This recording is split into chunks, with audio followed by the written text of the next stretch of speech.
जो important topic है जिसके ऊपर हमारा मतलब आज का लेक्चर टोटल डिपेंड करता है वो क्या है, तो वो ये है कि हम क्योंकि ऐसे को स्टार्ट करने वाले हैं, ठीक है, तो हमारे पास ऐसे की छोटी सी डेफिनेशन हमारे पास होनी चाहिए। ठीक है, ठीक है। N S is based on multiple, एक ऐसे जो है आपके पास मल्टीपल पैराग्राफ्स पर बेस्ड होता है, ठीक है, comma supporting one central idea, एक सेंट्रल आइडिया को सपोर्ट कर रहे हैं। ये एक मतलब शॉर्टेस्ट डेफिनेशन है। अगर मैं इसको थोड़ा सा और इसमें कुछ अल्फाज डाल दूं या इस डेफिनेशन को मिसाल के तौर पे अगर मुझे रीराइट करना पड़ जाए 10 दफ़ा भी ना, तो ये 10 के 10 दफ़ा ये डेफिनेशन अलग अलग हो सकता है, क्योंकि एक ऐसे पैराग्राफ्स का एक ऑर्गेनाइज्ड वे में सेंट्रल आइडिया को सपोर्ट करना, वो भी कैसे एक ऐसा पीस ऑफ राइटिंग जो यूनिटी, कोहेरेंस, कोहेजन, ठीक है, अच्छे एक्सप्रेशन से लिखा जाए, जिसमें अच्छा एक पीस ऑफ राइटिंग जिसमें एक राइटर अपने आर्गुमेंट्स को प्रूव करे लॉजिकल वे में, वो भी कैसे।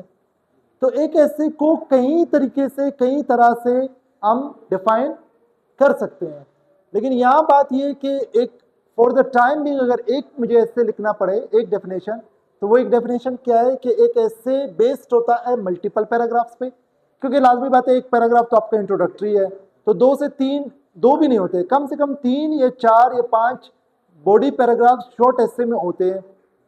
अब वो 4 से 5 शॉर्ट जो पैराग्राफ्स होते हैं बॉडी, फिर एक कंक्लूजन होगा, तो वो आपका शॉर्ट ऐसे बनाएगा। जो ट्रेडिशनल ऐसे होता है वो 5 पैराग्राफ्स का होता है, 6 का भी हो सकता है। एक इंट्रोडक्टरी पैराग्राफ, 3 बॉडी पैराग्राफ्स, और फिर एक आपके पास जो है कंक्लूजन होता है। तो मिसाल एक इंट्रोडक्शन, 3 बॉडी, फिर एक कंक्लूजन आपका। तो इस तरह से जो है आपका एक जो शॉर्ट ऐसे होता है वो बेसिकली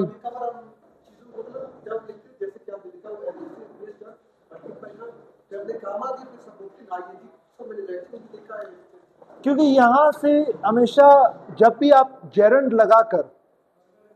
लगाकर कोई एक्स्ट्रा बात करना चाहते हैं, जो भी चीज़ आपके सब्जेक्ट और ऑब्जेक्ट से निकल कर कोई भी बात आपके जब सेंटेंस के साथ लगता है ना, आप उसको कोमा से सेपरेट करते हैं एग्जाम राइटिंग के अंदर। कैसे?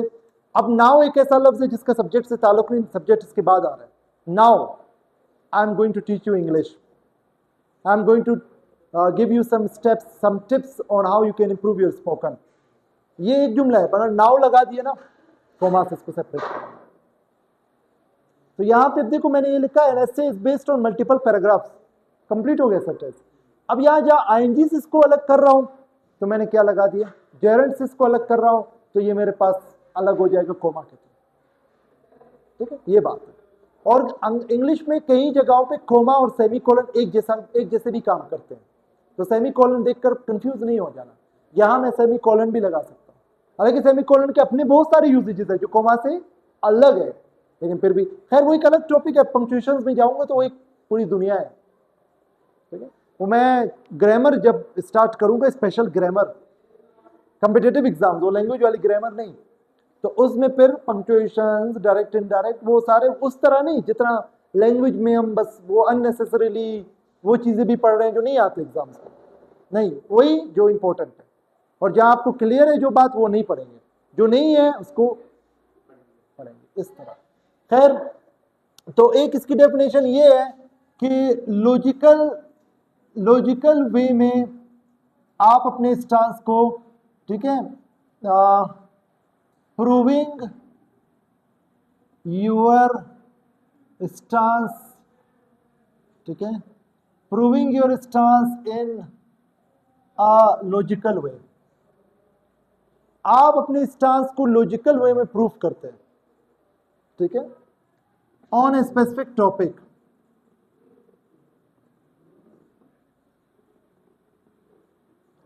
लॉजिकल वे में आपने स्टांस लिया, आपने इसको प्रूफ किया लॉजिकल वे में, विथ फैक्ट्स एंड फिगर्स, अब अगर फैक्ट्स एंड फिगर्स की बात अलग से करूं ना, ऊपर एक अलग डेफिनेशन बन जाएगी, फैक्ट्स एंड फिगर्स भी आते हैं। केस स्टडीज देखकर करूंगा, वो भी है, बात को प्रूव करना है, वो भी कैसे। अब ऐसे के टाइप्स में अगर चला जाऊं तो ऐसे के 4 से 5 6 7 हर हिसाब से अब जाओ ना, कई सारे किताबों में अलग अलग टाइप्स आपको मिलेंगे, लेकिन बात क्या है कि हर टाइप के हिसाब से फिर एक अलग डेफिनेशन निकल आती है।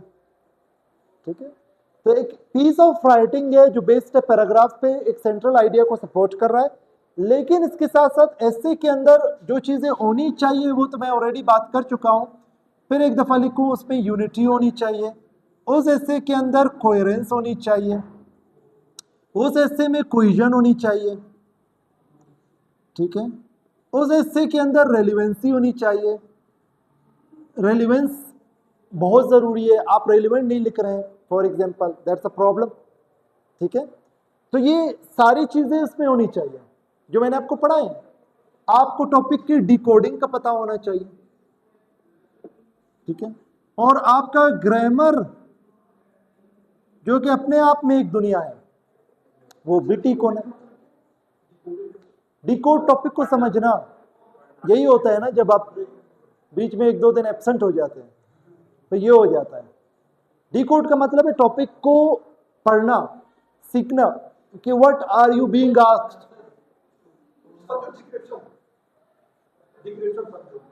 क्या वो क्या है? Understanding what is being asked, बस ये समझना कि एग्जामिनर क्या पूछ रहा है आपसे, मैं वो देना। अब मैं आपको कहूं कि चले आज कोई प्रोग्राम करते हैं, मैं आपको कहता हूं आप बोतल लेके आए कोल्ड ड्रिंक्स, आप कोल्ड ड्रिंक्स लाने जाते हैं। ठीक है, मैं आपको रोकता हूं, कहता हूं कि ड्यू लेके आए, आप जाके कोल्ड ड्रिंक्स ढूंढते हैं, ड्यू नहीं मिलता है, आप कोक ले आते हैं, ले आते हैं। यहां अल्टरनेटिव के तौर पर हम पी लेंगे। एग्जाम और एसए के अंदर ये नहीं है कि अगर उसने आपसे सोल्यूशन पूछा है ना और लॉन्ग टर्म सोल्यूशन पूछा है और आप दे रहे हो शॉर्ट टर्म सोल्यूशन, इतनी बारीकी अगर बात भी आप कर रहे हो, तो अगर वो चेकर फोकस के साथ चेक कर रहे हैं ना, he will not give you marks, क्योंकि उसने आपसे शॉर्ट टर्म नहीं लॉन्ग टर्म पूछा है, जो लंबे अरसे में हम अप्लाई करें और इस प्रॉब्लम को मिटिगेट कर सकें। अगर उसने आपसे पूछा है कि मुझे इफेक्ट्स बता दो, आपको नहीं आते इफेक्ट्स, आपने कॉजेज बहुत अच्छे से आते हैं आपको, पर आपने टॉपिक सिलेक्ट कर लिया क्यों यार काजेज तो आते हैं, इफेक्ट्स 1-2 आएंगे लिख लेंगे। यार आपके टॉपिक का मेजर पॉइंट उसने इफेक्ट्स पूछा है, एक काज का पैराग्राफ दे दिया, कोई टेंशन नहीं, इन काजेज तो उसने पूछा ही नहीं आपसे, इधर तक डिकोड। अब ये सारी बातें इसके के अंदर इंपॉर्टेंट है, लेकिन इंपॉर्टेंट ये भी है कि इन तमाम बातों के अलावा जो सबसे इंपॉर्टेंट एक और बात आपको कहा है, कंटेंट, नॉलेज। आपको हर टॉपिक की रेलिवेंट नॉलेज आपके पास होना ये एक बहुत मुश्किल काम है, लेकिन आपके पास हो सकता है जब आपकी रीडिंग बहुत ज़्यादा वास्ट हो, जब आप पढ़ते बहुत ज़्यादा हो। डेफिनेटली आप ज़्यादा रीडिंग करते हो, मुख्तलिफ किस्म के आर्टिकल्स पढ़ते हो, मुख्तलिफ बुक्स आप पढ़ते हो, तो आपके पास फिर आपकी जो नॉलेज है वो डाइवर्स होगी। यानी आपको पॉलिटिक्स का भी पता होगा, इंटरनल यानी नेशनल लेवल पाकिस्तान की पॉलिटिक्स का, आपको ग्लोबल पॉलिटिक्स का, इंटरनेशनल पॉलिटिकल इकोनॉमी का भी पता होगा, आपको पाकिस्तान की इकोनॉमी का भी पता होगा, आपको सोशल प्रॉब्लम्स का भी पता होगा, सोशल प्रॉब्लम्स के सोल्यूशन का भी पता होगा, क्योंकि आप एक अच्छे रीडर हैं। अब इन तमाम चीज़ों को जब आप परफेक्टली लिखोगे, जब ये सब आपको आएंगे, तो फिर आपके पास एक और इम्पोर्टेंट चीज़ जो आ जाती है वो है कि आपको स्ट्रक्चर आता है या नहीं आता। ये पहले पहले के दिनों में मैंने आपके साथ बात की।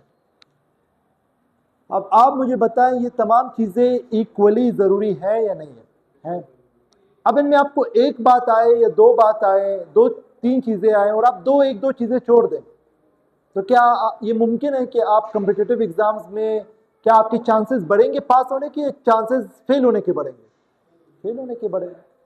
तो इंग्लिश मुश्किल नहीं है, राइटिंग मुश्किल नहीं है, ऐसे लिखना मुश्किल नहीं है।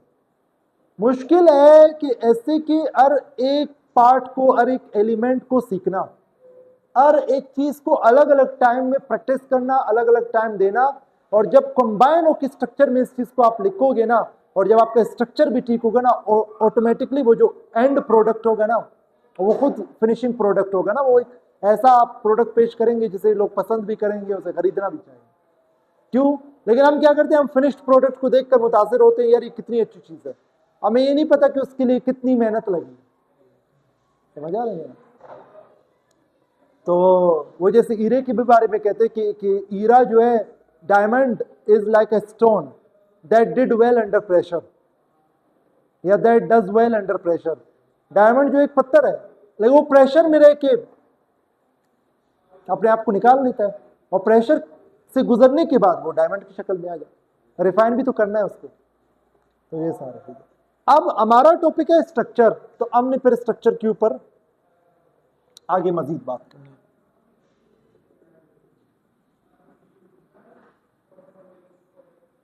Structure of an essay. एक एसे का हमारे पास स्ट्रक्चर कैसा होता है?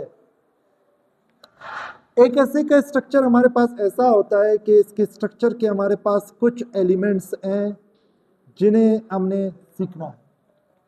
भला वो कौन से एलिमेंट्स हैं? एक एसे के अंदर तरतीब के साथ अगर हम पढ़ लें तो हमारे पास सबसे पहली चीज एसे का आता है इंट्रोडक्शन, तारुफ टॉपिक का। सेकंड चीज पे हमारे पास आते हैं जो है बॉडी पैराग्राफ्स, बॉडी पैराग्राफ्स। तीसरे नंबर पर हमारे पास आता है एसे का कंक्लूजन। यहां पर एक एक्स्ट्रा चीज आती है जिसे आपने वैसे करके लिखना है, ट्रांजिशन या ट्रांजिशनल सेंटेंस या फिर ट्रांजिशनल पैराग्राफ।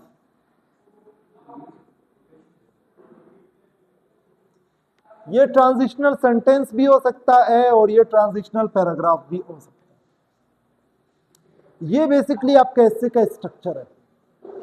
अब इस स्ट्रक्चर के अंदर आपने बारी बारी ये समझना है कि पहली चीज क्या आएगी, दूसरी चीज क्या आएगी, तीसरी चीज क्या आएगी, और इससे हट के आपने ये भी सीखना है कि वो वेज क्या है, वो तरीके क्या है जिसमें मैं एक इंट्रोडक्शन लिख सकता हूं। ठीक है? अब मिसाल के तौर पे इसके अंदर मजीद इसके एलिमेंट्स आ जाते हैं। फिर एलिमेंट्स मिसलन इंट्रोडक्शन में पहली चीज आपके पास जो होती है वो हुक होती है। हुक हुक क्या होती है, हुक की कितने किस्म एग्जाम होते हैं, वो एक अंदर का टॉपिक है मजीद। पर एलिमेंट्स में एक हुक आएगा, फिर एक बैकग्राउंड नॉलेज या करंट पर्सपेक्टिव, कुछ भी आप उस टॉपिक के रिलेटेड लिख सकते हैं। बैकग्राउंड लिखे या करंट पर्सपेक्टिव लिखे, क्योंकि आप अपने टॉपिक को एक्सप्लेन करना है। टॉपिक के अंदर एजुकेशन को डिफाइन नहीं करना है, education in Pakistan, education in Pakistan को खोल देना है थोड़ा सा। जो बात आपने आगे लिखी है ना, अटेंशन को लेने के लिए, ग्रैबर इसको बोलते हैं, हुक को ग्रैबर भी कहते हैं। ये अटेंशन को खींचता है, तो इसे एक ऐसा जुमला होना चाहिए टॉपिक के रेलिवेंट।